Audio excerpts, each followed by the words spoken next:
We are continuing our conversation week at a luncheon for Mental Health America, and you work in the medical field yourself. You're a resident at UT Health Houston, and so working in the medical field, did you have any idea when your brother passed by suicide a year and a half ago, were there ever any signs or symptoms that you could recognize? I think a lot of it was, we weren't living together at the time, and I think COVID had played a big role in sort of basically, I think, isolating a lot of younger people, and then specifically, for Asian American youth, especially, I feel like Asian American men, it was very hard as well. It was, like any other group.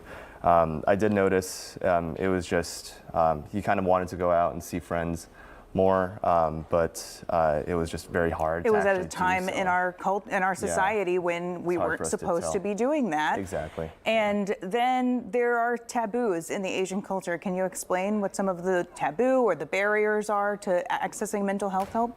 I think for most Asian Americans, like other groups, there's I think there's the same barriers specifically for addressing mental health. But I think one of the bigger ones is in a lot of communities of color, I would say actually just there's lack of awareness or just not really wanting to talk about it. And I feel like especially among Asian American men and also just men in general, it's more of a taboo to actually talk about these things. That's why I feel like there's a statistic. I think about 75% of people who complete suicide are male, and I think that's a lot of it is just there's a barrier of people wanting to talk about it, and then I think sometimes that's even exacerbated by cultural aspect or being a person of color. Yeah, and being a male when it's considered shameful to talk about emotions, specifically negative emotions like sadness and loneliness. Yeah, and even when people say things like, you should talk about these things, yes, it's out there in the public, but there's an inherent sort of underlying tone that maybe you shouldn't. Even when people say out loud that you should. Personally, I'm in therapy. Specifically, I'm not ashamed to say anything about that. And I think more people should be addressing that. I know people specifically in my community right now that, they talk about how they wanted to be in it, but sometimes it's coming from a place of other men in the community that say, people of authority, I would say, make light of that sort of thing and say, why would you need to do that? Well, I think that it's so big of you to admit that you are in therapy because it helps to break down that stigma that anybody could benefit from talking to somebody. And then how has that improved your life since your brother passed? I think after Sam passed away, I was in a pretty dark place, I would have to say. Of course, yeah. And I think for my family as well, we had to do something about it. My parents found a lot of comfort in going to church. Specifically, I'm not a very church-going person, but I do know I needed somebody to talk to, and like a more, some sort of community in that sort of aspect. And since then, I think it's really helped us a lot, and to see the world, I guess, more positive light, and also to be more brave in the way that we do things. I think it's really helped me in my personal life a lot of the times as well. Maybe don't take things as seriously anymore or as personally. You can kind of bounce back and. Yeah.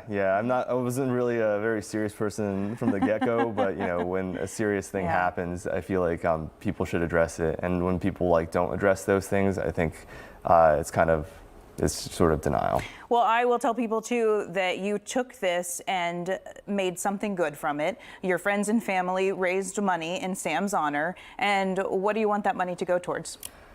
So we raised, I think, a little bit more than $16,000 specifically. Sam had been wanting to be an architect.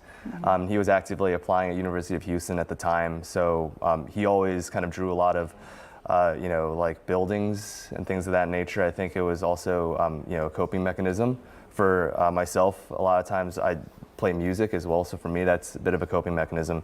So for him, because he was, very much into architecture and things of that nature, we wanted that money specifically to go to youth within the Houston community for, art supplies and basically things that could go to help with art classes and things of that nature. So I think that's basically what it went to.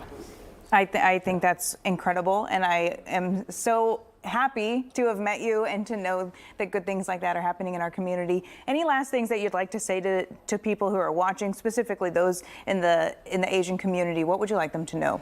I think both in the Asian community and just in general that when somebody passes away, specifically by suicide, I think it's an opportunity for us to continue the conversation, but also bring that person's life forward with us. Something that is not, in the past. I actively always talk about my brother. I want everybody who doesn't even know about him in the future to know who he was and how great of a person he was. And basically, when I talk to people and they ask me if I have any siblings, I always say, yes, I have a brother and his name is Sam Chow. Very good.